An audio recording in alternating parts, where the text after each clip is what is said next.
Hello everyone, welcome to MBA Pathshala. So guys, do check out the MBA Pathshala app. We have this offer running, so you can look for the discounts. And as we all know, we have this Snap and Nmat batch. So anyone who is interested in Snap and Nmat, do check out this batch as well. So आज का agenda, the step-by-step process of solving a passage, the step-by-step process of solving an RC. Okay, so क्या करना चाहिए? देखिए, as far as the step-by-step process of solving an RC goes, I think there are two things that we have already discussed in some of the previous sessions. तो एक तो होता है आपका genre of RC और दूसरा होता है आपका complexity of the question. So let me explain. The very first thing that you do when you have a CAT paper, सिर्फ CAT का ही नहीं, कोई से भी एग्जाम का जिसमें पैसेजेस आ रहे हैं, अगर आपके पास पैसेजेस का एक सिलेक्शन है, ठीक है, तो सबसे पहली चीज आप क्या चेक करते हो? You go and check the genre of the RC. Okay, because जो फर्स्ट डिसीजन होता है वो क्या होता है कि भाई मेरे को इनमें से कौन सा पैसेज पिक करना है. Now we have already done a video on that. Okay, so you can check out that video as well, where I take you through the entire slot 1 paper of your CAT 2023, and then we select the passage according to two parameters. One is genre, ठीक है, किस category का passage है, ठीक है, किस बारे में है, it's a passage on science, passage on philosophy, anthropology, और क्या वो पैसेज मेरे स्ट्रेंथ के एरिया में आता है. ओके, अगर आता है तो मैं उसको पहले करूंगा, अगर नहीं आता तो मैं उसको लास्ट में रखूंगा. Second is complexity of questions. Okay, so जब डिसीजन मेकिंग होती है कि कौन सा फर्स्ट करना है, कौन सा सेकंड करना है, कौन सा थर्ड करना है, वो इस बात पे भी डिपेंड करता है कि जो क्वेश्चन टाइप है वो इन्फरेंस बेस्ड है या फैक्चुअल क्वेश्चंस है. फैक्चुअल क्वेश्चंस होंगे वो सीधे सीधे डेटा को रिक्वायर करेंगे, पैराग्राफ बेस्ड होंगे. Okay, they're easier to do. And if I compare it with a question that is hypothetical or sometimes inference based, okay, so ऐसे questions के अंदर आपको थोड़ा सा समझना ज्यादा पड़ेगा. Inference based questions में आपको थोड़ा सोचना पड़ेगा. You have to read between the lines. So obviously such questions are time consuming, right? So depending on these two factors, genre of RC and complexity level of the questions, I decide which passages are to be done first and which passages are to be done in the ending, or like what should be the sequence, right? Okay, so इस चीज के ऊपर हम लोग detail discussion कर चुके हैं, ठीक है, तो इस पे मैं टाइम स्पेंड नहीं करूंगा. Let us say we have already decided which passages I want to do. Now what should be the process of solving an RC, right? Okay, so let's get started. So how do I solve an RC? सबसे पहली चीज, RC मेरे सामने है. The very first thing I do is I overview the content. क्या क्या overview में करना है मुझे? I have to see how many paragraphs the passage has. Okay, 6 paragraphs, ठीक है, तो एक मेंटल एक कैलकुलेशन में कर सकता हूँ. 6 paragraphs, the paragraphs are not very like they are not very wordy, they are not very lengthy. Topic भी मेरी पसंद का है. आई थिंक 1 मिनट पर पैराग्राफ में काम हो जाएगा, सो 6 मिनट्स में मेरी रीडिंग हो जाएगी. Okay, now this is something that you do mentally, right? Okay, 6 minutes में पैसेज खत्म हो जाएगा. टॉपिक अच्छा लग रहा है, टॉपिक मुझे कनेक्ट हो रहा है. I can do this in 6 minutes. Last के 4 मिनट्स में क्वेश्चंस हो जाएंगे. 10 मिनट्स में the passage is done. Okay, so do that mental calculation. एक बार देखो, एक बार ओवरव्यू करो पैसेज को, कितने पैराग्राफ्स हैं, ठीक है, और एक अप्रोक्सीमेट टाइम आपको 45 सेकेंड्स टू 1 मिनट पर पैराग्राफ लगने वाला है, ठीक है. तो इस तरीके से 8 to 10 मिनट्स में आपने पैसेज का सॉल्व करने का डिसाइड किया, ठीक है. अब आपने पैसेज को पढ़ना स्टार्ट किया. You read the first paragraph.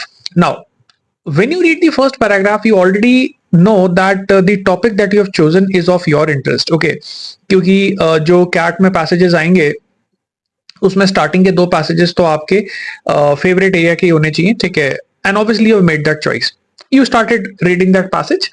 Okay, the very first thing you do is you summarize the given paragraph mentally. Okay, अब यहाँ पे एक डाउट कई लोगों को आता है कि सर समरी की हम लोग बात करते हैं, ओके, और विजुअलाइजेशन के अंदर, मेंटल मैपिंग के अंदर हर पैराग्राफ की जो समरी है उसका इंपॉर्टेंस होता है. सो समरी हम लोग लिख के करें या दिमाग में कर लें? ओके, सो देखो आंसर बहुत सिंपल सा है. If you are a beginner, you can try writing down the summary of 1.5 line on the notebook. If you are someone who has already done a few passages, आपको थोड़ा बहुत reading करते करते time हो गया, तो आप मेंटली भी कर लोगे. It is not that tough, right? The idea is that when you summarize a given paragraph mentally, it improves your retention skills, it improves your short term memory. जो सबसे बड़ा प्रॉब्लम होता है, पता है वो क्या होता है? कि हमें चीजें रिटेन नहीं होती है ना। ओके, सो रिटेंशन स्किल, रिटेंशन के लिए शॉर्ट टर्म मेमोरी आपको चाहिए। शॉर्ट टर्म मेमोरी के लिए आपको स्टोरी को हर स्टेज के ऊपर रिकैपिचुलेट करना पड़ेगा, समराइज करना पड़ेगा, ठीक है। सो मैंने पैराग्राफ 1 को पढ़ा, मैंने एक मेंटल उसकी समरी बनाई कि okay the first paragraph is talking about the major reasons why global warming is happening, right, paragraph 1. Then I move on to the next paragraph and then I connect the summary of the first paragraph with the summary of the second paragraph. Again, 1 line की summary, 2 lines की summary max. Okay, और मैंने connect किया, ठीक है। So the first paragraph talks about the main reasons why we have global warming. Second paragraph talks about the steps that we are taking right now to solve the problem of global warming. अब एक चीज यहां पे ध्यान रखना, आपको details में नहीं जाना समरी में, आपको सिर्फ एक मेंटल इमेज बनानी है कि पैसेज का जो मोमेंटम है, पैसेज का जो मूवमेंट है वो किस तरीके से हो रहा है। ओके, क्यों? क्योंकि अगर क्वेश्चन मेरे से स्पेसिफिकली कोई इंफॉर्मेशन मांगेगा तो I can again come back. Okay, so अभी वो टेंशन नहीं लेना है। Okay, just keep on reading the story and keep on mental mapping. जब आप ये मेंटल मैप बना रहे होगे तो आपको कोशिश करनी है that you are able to visualize. Okay, see one of the ways in which we can improve our short-term memory is through visualization and being able to make a story out of the entire structure rather than considering it as standalone pieces of information. अभी जो visualization का जो process है या जो mental mapping का जो process है, ये तब ज्यादा smoothly होता है जब जो टॉपिक आप कर रहे हो उस टॉपिक के बारे में आपको थोड़ा बहुत नॉलेज होती है, ठीक है। अब इमेजिन करो कि आपने ग्लोबल वार्मिंग के बारे में पहले ही कुछ पढ़ा हुआ है, आपको पता है कि ग्रीन हाउस गैसेस क्या होती हैं, कार्बन डाइऑक्साइड जो है why it acts as a greenhouse gas, कौन कौन से फैक्टर्स हैं जिसकी वजह से टेम्परेचर अर्थ का बढ़ रहा है। तो सीधी सी बात है, आपके माइंड के लिए वो स्टोरी कंस्ट्रक्ट करना, पैराग्राफ बाय पैराग्राफ कनेक्ट करना इजी होगा। Okay, now you will find that a lot of times this is suggested, ठीक है, कि रीडिंग का शायद उतना रेलिवेंस नहीं है। क्यों? क्योंकि जो हमें पैसेज मिलता है उस पैसेज में कोई भी नॉलेज एज्यूम्ड नहीं होती, ठीक है। या फिर मैं कहूं तो जो आपको कैट में पैसेज सॉल्व करने के बाद आंसर निकालने होते हैं उसमें आपको नॉलेज अपनी तरफ से यूज नहीं करनी होती, तो वो बात बिल्कुल सही है। But understand this that if you want to retain content and you want to improve your short term memory to such an extent कि जब आप क्वेश्चंस तक पहुंचो तब आपको याद रहे कि कौन से पैराग्राफ में क्या बात हुई है, in order to do that it is always better to have read something about that topic. That is why reading is recommended as a daily activity, क्योंकि जिन एरियाज पे आपकी कमांड होती है ना उसका विजुअल मैप, उसकी मेंटल मैपिंग इजीली होती है और जो मेंटल स्टोरी आप बनाते हो वो स्टोरी इजीली फ्लो करती है, right. Okay, so try to visualize, connect paragraphs. हर 2-3 पैराग्राफ्स के बाद आप एक बार रुको 10 सेकेंड के लिए and just try to again map down the story that we have read till now. इसको ऐसे सोचना, लेट अस से कि आपके पास इन टोटल पैसेज में 6 पैराग्राफ्स हैं। ओके, सो 6 पैराग्राफ्स को आप ऐसा मत करो कि आप एक के बाद एक पढ़ते ही जा रहे हो, ठीक है, नहीं। You have read 3 paragraphs, just wait for 15-20 seconds and try to remember कि अभी तक की स्टोरी कहां तक पहुंची। ओके, फर्स्ट पैराग्राफ में हमने पढ़ा कि ग्लोबल वार्मिंग के रीजंस क्या क्या हैं, सेकंड पैराग्राफ में हमने पढ़ा कि ग्लोबल वार्मिंग के लिए क्या क्या स्टेप्स लिए जा रहे हैं, एंड थर्ड पैराग्राफ में हमने ये पढ़ा दैट फ्यूचर में कौन कौन से स्टेप्स हैं जो हमें लेने चाहिए। Now this is the only thing that you need to do. Okay, इसमें आपको मुश्किल से 10-15 सेकेंड लगेंगे, लेकिन मेंटली आपके माइंड में ना वो स्टोरी इतनी इजिली कनेक्ट हो जाएगी कि जब आप आगे की कहानी पढ़ोगे, आगे की आप स्टोरी पढ़ोगे तो you won't be forgetting it. तो जिन लोगों को क्वेश्चन होता है ना ये कि सर लास्ट पैराग्राफ तक पहुंचते हैं हम लोग ऑलरेडी भूल जाते हैं कि हमने पहले क्या पढ़ा था, तो आप बेसिकली ये नहीं कर रहे हो, ठीक है। You are not, you are basically reading back to back these paragraphs. Okay, but the problem is that because you are not able to connect, you are not able to visualize, okay, you are not able to remember the story, right? Okay, चलो, सो इस तरीके से करके आपने passage को and किया। Okay, visual map बनाया, mental mapping की, पैराग्राफ बाय पैराग्राफ चीजों को कनेक्ट किया और डिटेल्स में नहीं गए, सिर्फ जो ब्रॉड डिस्कशन है आपने उसको कैप्चर कर लिया, ठीक है। Now you come to the questions. अभी क्या करना है, read the question stem. Question stem का मतलब ये हुआ कि आप पूरे ऑप्शंस को नहीं पढ़ोगे, सिर्फ क्वेश्चन को पढ़ो। क्वेश्चन को रीड करके ये जज करो कि ये जो क्वेश्चन है, ठीक है, इसमें क्या मेरे से सिर्फ कोई फैक्चुअल पीस ऑफ इंफॉर्मेशन मांगी है? ठीक है, मैंने आपको क्वेश्चन दिया, what was the step taken by India in 1991 to combat global warming for example. तो मुझे कीवर्ड दिख रहा है कि नहीं दिख रहा? India 1991, okay, steps.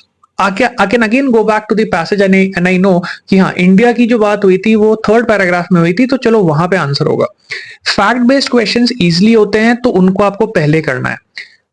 आपने 4 क्वेश्चंस को देखा, यू रियलाइज कि 2 क्वेश्चंस ऐसे हैं जो या तो किसी कीवर्ड पे बेस्ड हैं या फैक्ट बेस्ड हैं। तो फैक्ट बेस्ड क्वेश्चंस और कीवर्ड बेस्ड क्वेश्चंस को आप पहले करोगे। That sequence of attempts is very quickly calculated. आपने ऑब्जर्व किया कि यहां पे कौन कौन से क्वेश्चंस हैं जो इन्फरेंस बेस्ड हैं, कौन कौन से क्वेश्चंस हैं जो फैक्ट बेस्ड हैं, कीवर्ड बेस्ड हैं। कीवर्ड बेस्ड क्वेश्चंस जो होंगे उसमें आपको ज्यादा सोचना नहीं पड़ेगा। एक सर्टेन पैराग्राफ में वो कीवर्ड प्रेजेंट होगा, आपको उस पैराग्राफ पे वापस जाना है और उस कीवर्ड के थ्रू आंसर निकालना है। बहुत बार ऐसा होगा कि अगर आपको पूरा पैसेज याद नहीं भी है तो भी, because it's a keyword based question, तो उस पैराग्राफ में ही आपको आंसर मिल जाएगा। You don't have to work that hard.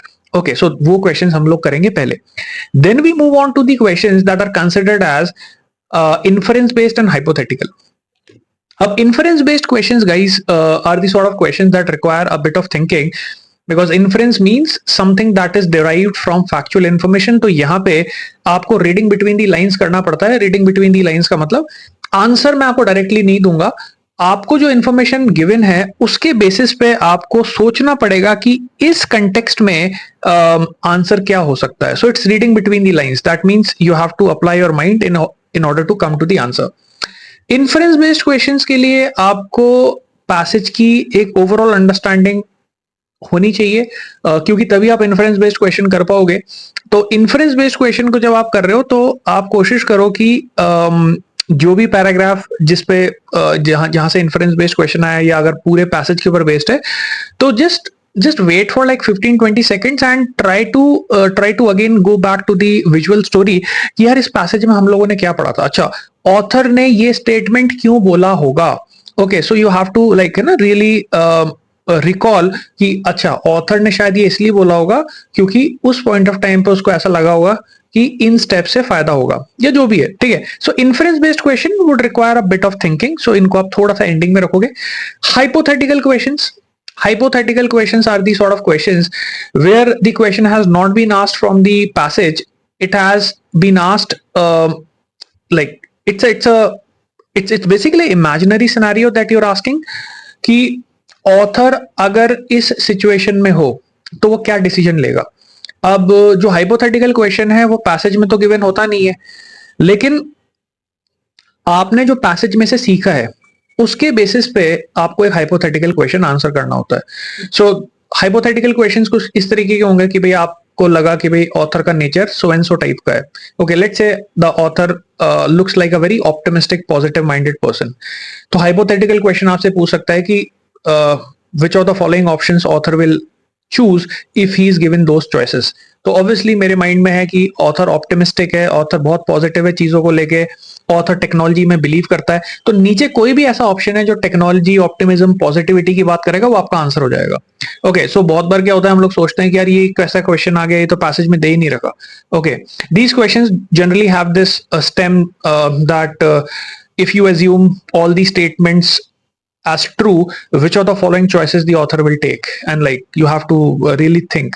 Again, hypothetical questions में guys it requires your complete understanding of the passage। तो अगर आपके पास टाइम कम है, सिर्फ आपको 7 to 8 मिनट्स में पैसेज करना है, तो आप ये डिसाइड कर सकते हो that you can just do the passages questions which are based on paragraphs, which are based on keywords, that are based on factual information, or maybe even 1 or 2 inference based questions and skip the hypothetical ones। अगर मैं passage को समझ पाया हूं तो बिल्कुल okay, तो बिल्कुल आप हाइपोथेटिकल भी कर सकते हो। Now my own take is, and this is something that I have observed from my experience. Generally हम लोग ऐसा बोलते हैं कि पैसेज को जब हम सेलेक्ट करते हैं तो सिलेक्शन के टाइम पे क्वेश्चन का जो टाइप है वो बहुत इंपॉर्टेंट होता है। बट आई बिलीव कि अगर आपका जो पैसेज है जो आपने चूज किया है वो आपके एक कनेक्शन वाले एरिया से है, वो आपके कंफर्ट जोन से है, तो even the questions that are hypothetical और inference based look easy to you. Okay अब जनरल एडवाइस तो यही होगी कि फैक्चुअल क्वेश्चंस इजी हैं, कीवर्ड बेस्ड क्वेश्चंस इजी हैं, हाइपोथेटिकल क्वेश्चंस में थोड़ा सा आपको सोचना पड़ता है, प्रोजेक्शन करना होता है, लेकिन मेरा जो एक्सपीरियंस है उसके according like if you choose the passage properly, if the genre of the passage is of your liking, okay, और आपने उस पर्टिकुलर कैटेगरी के बारे में पहले कुछ पढ़ रखा है, तो even if the question is hypothetical और inference, you are better equipped to handle that question because you already can imagine better, right? Okay and obviously last में जाके अगर कोई क्वेश्चन आपको ऐसा लगता है कि क्वेश्चन स्टेम बहुत ज्यादा लेंथी है या क्वेश्चन स्टेम समझ में ही नहीं आ रहे या ऑप्शन समझ में नहीं आ रहे, तो you can always decide to skip those questions, right? Okay, finally, before I end this session, guys, okay, understand this, that the strategy to solve a RC would work only and only if you have good reading habits and you have a decent vocabulary. Okay, क्योंकि हम लोग क्या होता है कि कई बार ना बहुत ज्यादा रिलाय करते हैं स्ट्रैटेजीज पे, हम लोग बहुत ज्यादा रिलाय करते हैं कि क्या सही तरीका होना चाहिए, लेकिन ये सब जो चीजें हैं इनकी इंपॉर्टेंस तभी है जब आपका थोड़ा सा ग्राउंड वर्क किया हुआ है. Okay, like a lot of people have this question कि सर अगर कैट में पैसेज आता है तो फिर रीडिंग करने की जरूरत क्या है, हम सीधे पैसेज से ही तो प्रैक्टिस कर सकते हैं, तो फिर आरसी का मतलब रीडिंग का क्या फिर सेंस बना, आप लोग क्यों बोलते हो कि रीडिंग करो, right? Guys, we tell you to read because when you do this activity of mental visualization, of connecting those paragraphs and trying to imagine the story, that imagination, that visualization happens better if you already have some idea. अगर आप जिंदगी में पहली बार global warming के बारे में सीधे exam hall में ही जाके पढ़ रहे हो, आपको बिल्कुल आइडिया नहीं है कि ग्रीन हाउस गैसेस क्या होती हैं या अर्थ का टेम्परेचर क्यों ऊपर जा रहा है, ठीक है, तो ऑब्वियसली उतने प्रेशर में और उतने शॉर्ट ड्यूरेशन में आपके लिए वो पूरी चीज विजुलाइज करना थोड़ा सा मुश्किल होगा. Okay, your mind would be under a lot of stress. Okay, so that is the importance of reading. It reduces your stress, okay, and you're able to make that visual image easily. Okay, so guys, that was today's session and that's it for now. I'm going to see you in the next session. Bye bye, take care.